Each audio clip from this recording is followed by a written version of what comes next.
आइए जानते हैं अजा एकादशी की तिथि, पूजा विधि, व्रत कथा और महत्व। आप सभी सनातन धर्म के मानने वाले सहपरिवार को अजा एकादशी की हार्दिक बधाई एवं अनंत शुभकामनाएं। अजा एकादशी का महत्व। सनातन धर्म में एकादशी व्रत का विशेष महत्व है। धार्मिक मान्यताओं के अनुसार एकादशी व्रत रखने से व्यक्ति को शारीरिक, मानसिक एवं आर्थिक लाभ प्राप्त होते हैं। इस विशेष दिन पर भगवान विष्णु की उपासना करने से साधक को सभी पापों से मुक्ति प्राप्त हो जाती है। भाद्रपद माह की कृष्ण पक्ष एकादशी का नाम अजा एकादशी है। इस विशेष दिन पर पुनर्वसु और पुष्य नक्षत्र का निर्माण हो रहा है। साथ ही इस दिन वरीयान योग, रवि पुष्य योग और सर्वार्थ सिद्धि योग का भी निर्माण होगा, जिन्हें सभी मांगलिक कार्यों के लिए श्रेष्ठ माना जाता है। पद्म पुराण के अनुसार अजा एकादशी सब पापों का नाश करने वाली है। जो भगवान ऋषिकेश का पूजन करके इसका व्रत करता है, वह इस लोक में सुख भोग कर अंत में विष्णु लोक में जाता है। इस व्रत का फल अश्वमेघ यज्ञ, तीर्थों में दान, स्नान, हजारों वर्षों की तपस्या, कन्यादान आदि से मिलने वाले फलों से भी अधिक होता है। पूजा विधि। प्रातः काल सूर्योदय से पूर्व उठकर स्नान आदि से निवृत्त होकर भगवान विष्णु का मां लक्ष्मी के साथ गोपी चंदन, चावल, पीले पुष्प, ऋतुफल, तिल एवं मंजरी सहित तुलसी दल से पूजन करें।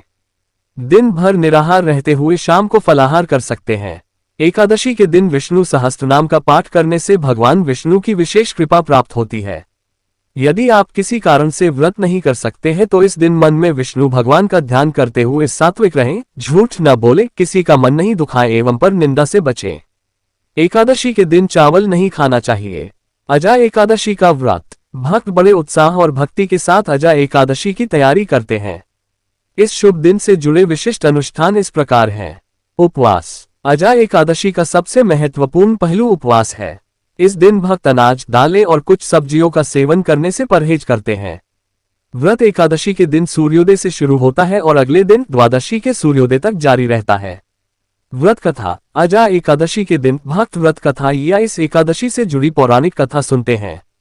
यह विश्वास और समर्पण के महत्व की याद दिलाता है। मंदिरों के दर्शन। कई भक्त विष्णु मंदिरों में जाते हैं और भगवान विष्णु की पूजा करते हैं। इन यात्राओं के दौरान भगवान विष्णु को समर्पित विशेष भजन और कीर्तन गाए जाते हैं। दान और दयालुता के कार्य। इस दिन दान और दयालुता के कार्यों को प्रोत्साहित किया जाता है। कम भाग्यशाली लोगों को भोजन, कपड़े और अन्य आवश्यकताएं दान करना पुण्य माना जाता है। ध्यान और आध्यात्मिक चिंतन। अजा एकादशी ध्यान, आत्मनिरीक्षण और पवित्र ग्रंथों को पढ़ने के लिए एक आदर्श दिन है। भक्त इस समय का उपयोग आत्मशुद्धि और आध्यात्मिक विकास के लिए करते हैं। अजा एकादशी न केवल उपवास का दिन है बल्कि आध्यात्मिक नवीनीकरण का भी दिन है। इस एकादशी का पालन करने की मान्यता है। मन और शरीर को शुद्ध करें, पापों और नकारात्मक कर्मों को दूर करें, सुखी और समृद्ध जीवन के लिए दिव्य आशीर्वाद प्रदान करें, भगवान विष्णु के प्रति अपनी भक्ति को मजबूत करें, परमात्मा के प्रति समर्पण करके मोक्ष मुक्ति का मार्ग प्रशस्त करें।